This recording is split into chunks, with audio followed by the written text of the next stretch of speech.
A new official Crysknife has been released by Starforged and Legendary. We will take an in-depth look at the Crysknife and compare it to others on the market.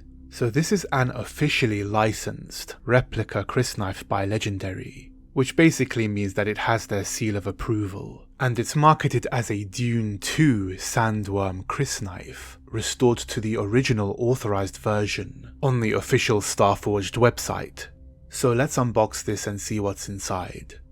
You'll likely get the Starforged tape around the packaging if you buy directly from the website, and the knife comes in a sturdy cardboard case with the main Dune logo, desert sand and spice glistening in the air, with the words Fremen Crysknife written on the front, and if you look closely you can see a sand rider riding a sandworm. But this is a sleeve that can be removed to reveal a golden Dune logo underneath, in gold foiled text. And as you try to open the package, it slowly opens, giving a premium feel to it, reminiscent of an Apple iPhone unboxing, with a satisfying release of the casing. Inside you'll find protective foaming, and once removed it reveals the Crysknife. But to my surprise, it also reveals a display stand, which I didn't know was part of the product. So that was a welcome addition. And you can see the shiny handle of the Crysknife just waiting to be unboxed, arguably one of its best features. The handle is made from a metallic alloy, but there is also a white copper version as well, which is even more of a premium Crysknife. And it gives it a slight golden tint to it, if that is your preference, but it comes at a higher price point. The blade length is 57.3 centimeters plus 14.3 centimeters handle length. And it is a full-scale 1x1 movie prop. And the first impressions are that this blade is pretty heavy, much heavier than the United Cutlery blade. And the metallic alloy is probably what gives it its weight. But that's not necessarily a bad thing. It makes it feel like an authentic prop. It's also beautifully detailed, with nice circular patterning on the blade. The hilt is thick and the metal is firm, and it could probably do some damage, so careful not to drop it. You can see the blade itself has some nice detailing to it, with grooves and edges reminiscent of bone, and it is also lightly coloured to reflect that. The tip of the blade is also quite sharp, so handle that with care. The blade also has some grooves reminiscent of real knives, as though someone has carved that into the blade to make it more effective. Unfortunately, the product doesn't come with a certificate of authenticity, instructions, or any kind of information about what the blade actually is. I used the QR codes at the back of the box, but it led to dead links. And it can be quite difficult to work out how to put the blade on the display stand. It took me a few attempts, but of course you have to balance it on its heaviest point. And the tip is to balance the knife before the base of the hilt, not after it.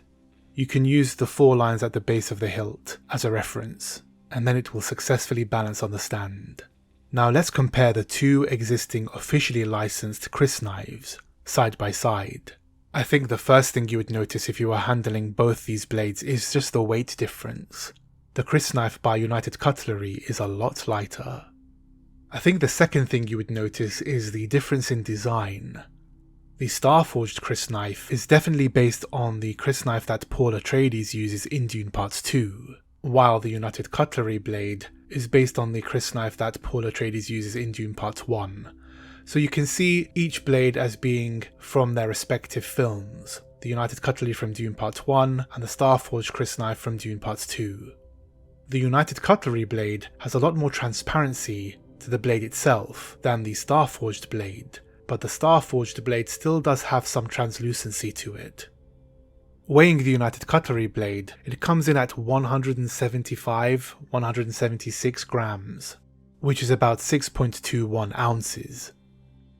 But the Starforged blade comes in at a whopping 388 grams, which is about 13.69 ounces, more than double the weight of the United Cutlery blade. As the weight is heavier though, it makes it less likely that you'll drop the blade, so it'll be more secure in your hand. This is the same blade that Paul Atreides used to best Fade, and the same one he uses to take the life of his grandfather.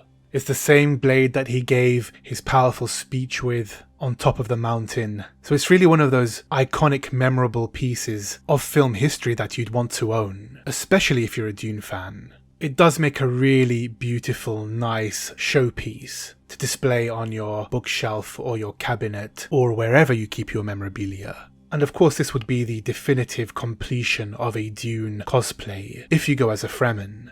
The interesting thing about this blade is that it is actually originally Jameis's blade from Dune Part 1, and Paul Atreides seems to have kept it in his possessions and used it throughout Dune Part 2. So it is both Jameis's and Paul Atreides' Crysknife across the two parts of Dune. So it differs from the United Cutlery blade in that regard. So what are the differences and the comparisons and the good points and bad points between the two blades? I think both Crysknives have something to offer, which makes them both collectible items in their own right.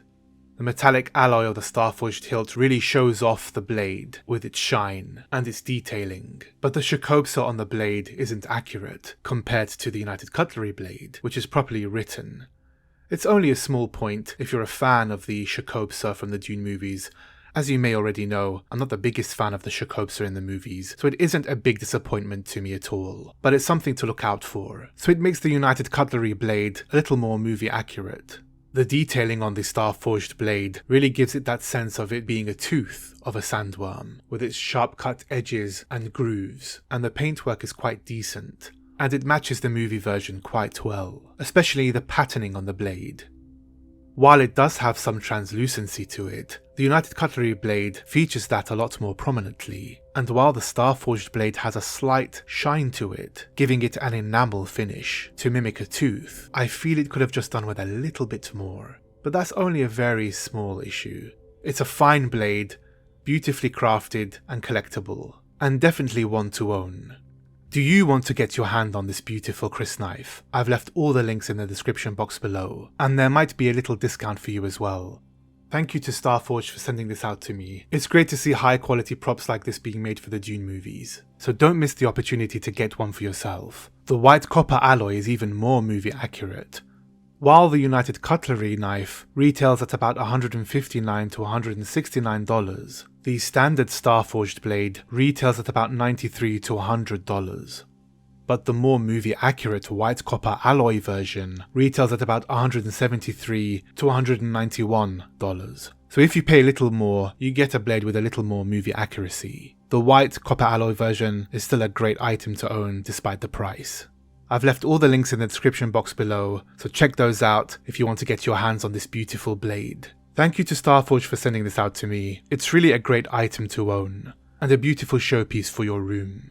It's great for all the holidays like Halloween, it would make a great Christmas gift, and it's perfect for cosplay, so get your hands on one while you can.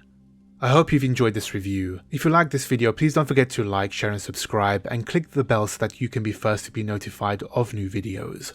Check out some of my other Dune content, or some of my other popular culture videos here.